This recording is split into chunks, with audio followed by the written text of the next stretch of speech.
Hi welcome back to our channel Telugu one cinema. This is Divyasri. So big బాస్లో ఈరోజు 11th episode చూశాను. అసలు throughout the episode మొత్తం కూడా ఈ లవ్ ట్రాకే ఎక్కువ కనిపించింది నాకు.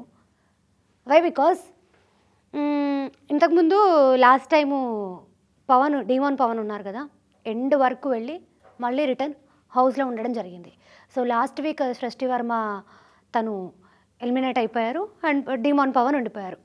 మేబీ నిజంగా వాళ్ళిద్దరి మధ్య ఫ్రెండ్షిప్ కుదిరింది అని అనేదానికంటే కూడా డీమోన్ పవన్కి ఆ భయం ఎక్కువ ఉందేమో. నేను ఈసారి కూడా నామినేషన్స్లో ఉన్నాను కాబట్టి కొంచెం ఈ లవ్ ట్రాక్ ఏమన్నా రన్ చేస్తే, లేకపోతే రీతుతో ఏమన్నా ఎక్కువ బాండింగ్ పెంచుకొని కొంచెం ఇదేమంటారు కొన్ని సిల్లీ థింగ్స్ చేస్తే, ఒకరినొకరు ఫ్లర్ట్ చేసుకుంటే ఈ హౌస్లో ఎక్కువ రోజులు ఉండొచ్చు అనే ఉద్దేశంతో ఈ లవ్ ట్రాక్ నడిపిస్తున్నారేమో అని అనిపిస్తుంది. ఒక ట్రయాంగిల్ లవ్ ట్రాక్ నడుస్తుందని అనిపిస్తుంది నాకు. కొద్దిసేపు ఏమో రీతు చౌదరి పవన్తో కనిపిస్తుంది అండ్ పవన్ తనని ఫ్లర్ట్ చేయడము, రీతు ఏమో అంటే ఎస్ అది అఫ్కోర్స్ టాస్క్ కోసమే చేసి ఉండొచ్చు, బట్ అది బయట జనాలకి పోట్రీ అవ్వడము, లేకపోతే అరే ఏంట్రా బాబు ఇది కాకుండా ఇంకా బిగ్ బాస్ హౌస్లో చూపించడానికి ఇంకా చాలా కంటెంట్ ఉంది కదా, ఎందుకు దీన్ని హైలైట్ చేస్తున్నారు అని కూడా ఆడియన్స్ పాయింట్ ఆఫ్ వ్యూ నుంచి ఇది ఒక పాయింట్ రేస్ అవుతుంది. అండ్ ఈరోజు ఎపిసోడ్ మొత్తం చూసుకుంటే హైలైట్ ఏంటి అని అంటే, ఎక్కువ ఎపిసోడ్ అయితే మొత్తం ఇదే నడిచింది, వీళ్ళదే కనిపించింది. పవన్ అండ్ తనుజాది, లేకపోతే రీతు చౌదరి అండ్ డీమోన్ పవన్ది, వీళ్ళదే ఎక్కువ కనిపించింది. అండ్ లాస్ట్ ఒక 10-15 minutes టాస్క్ గురించి చూపించారు. అండ్ టాస్క్కి సంబంధించి మనం ముఖ్యంగా మాట్లాడుకోవాలి. ఇన్ని రోజులు అసలు శుభన్ శెట్టి ఆడట్లేదు, చాలా డల్ ఉన్నారు, డిఫెండ్ చేసుకోలేకపోతున్నారు, లేకపోతే ఆయన మేబీ బిగ్ బాస్ హౌస్లో ఉండడానికి పనికిరారేమో అని అనుకున్న వాళ్ళందరూ కూడా నోటి మీద వేలేసుకోవాల్సిన పరిస్థితి కనిపిస్తుంది బయట. ఎందుకంటే అసలు నార్మల్గా ఆయనకి ఆడియన్స్ పాయింట్ ఆఫ్ వ్యూ నుంచి మంచి ఫ్యాన్ బేస్ ఉంది. మొన్న ఆయన సేవ్ అయినప్పుడు నాగార్జున సార్ కూడా స్టేజ్ మీద చెప్పడం జరిగింది, మీరు సేవ్ అవ్వగానే ఆడియన్స్ చాలా ఎక్సైట్ అవుతున్నారు, మీరు హౌస్లో ఉండాలని ఆడియన్స్ కోరుకుంటున్నారు అని నాగార్జున సార్ చెప్పడము.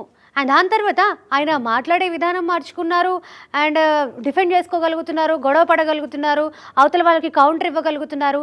లాస్ట్ వీక్తో కంపేర్ చేసుకుంటే ఈ వీక్ చాలా ఇంప్రూవ్ అయ్యారు ఆయన. ఈసారి అయితే టాస్క్లో బాబా ఏమైనా ఆడారా, ఆయనకి ఎంతవరకు అవుతుందో అంతవరకు ఆడారు. అండ్ ఇందులో పవన్ది తప్పు అని ఎంతమందికి అనిపించింది అనేది కింద కమెంట్ చేసి చెప్పండి. ఎందుకంటే దీనికి సంబంధించిన ట్రోల్స్ చూస్తే కనుక అసలు సుమన్ శెట్టి గారు ఆడియన్స్ పాయింట్ ఆఫ్ వ్యూలో ఎంత పాజిటివ్గా ఉన్నారు అని అంటే, ఆయన ఇదే ఫైర్ని కంటిన్యూ చేస్తే ఇంకెక్కువ రోజులు హౌస్లో ఉండే ఛాన్స్ ఉంది.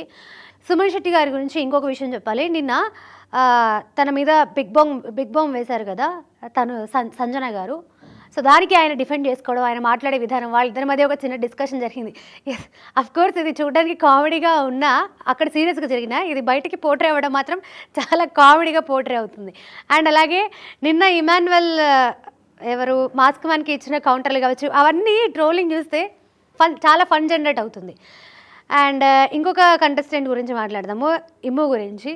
అసలు చాలా అంటే చాలా స్వీట్ అండి ఆ పర్సను. ఈరోజు సంజన కూడా ఒక మాట అన్నారు, ఫస్ట్ నన్ను చూసినప్పుడు మీరు ఏమనుకున్నారు మేడం అని అంటే, నాకు తెలుసు మీరు నాతో కలిసిపోతారు అని. అదేంటి అలా ఎలా అర్థమైంది మీకు అని అంటే, ఎస్ అఫ్కోర్స్ నవ్వించే వాళ్ళు లోపల ఒకటి బయటకు ఒకటి ఉండదు, ఏముంటే అదే వచ్చేస్తుంది, వాళ్ళు నటించలేరు, ఫేక్గా ఉండలేరు అన్న పాయింట్ రేస్ చేశారు.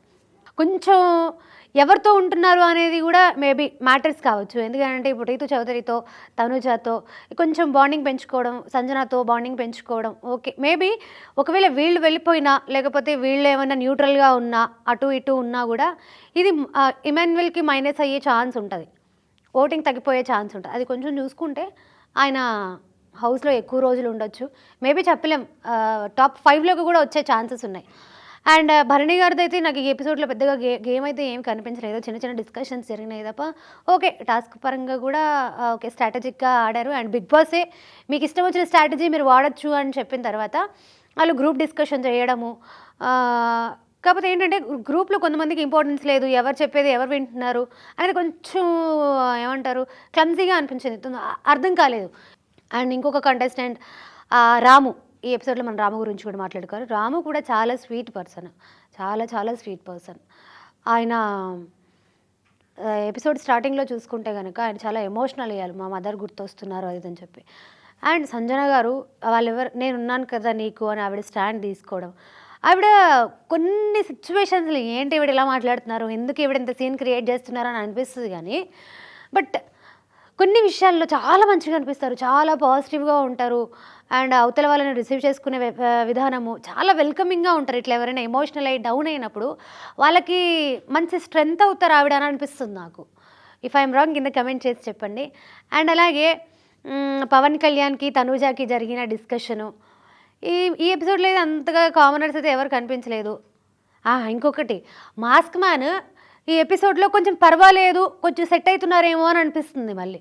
ఎందుకంటే ఫ్లోరాకి సారీ చెప్పడము, మేబీ షాంపూ అండ్ కండిషనర్ దాంట్లో మిమ్మల్ని చాలామంది నామినేట్ చేశారు, థమ్స్అప్కి సంబంధించిన దాంట్లో కూడా మిమ్మల్ని నామినేట్ చేశారు, ఈ రీజన్స్ చెప్పి మిమ్మల్ని నామినేట్ చేశారు, అది నా వల్లే జరిగింది, ఐఎమ్ సారీ అని చెప్పి ఆయన అపాలజైజ్ చెప్పడము.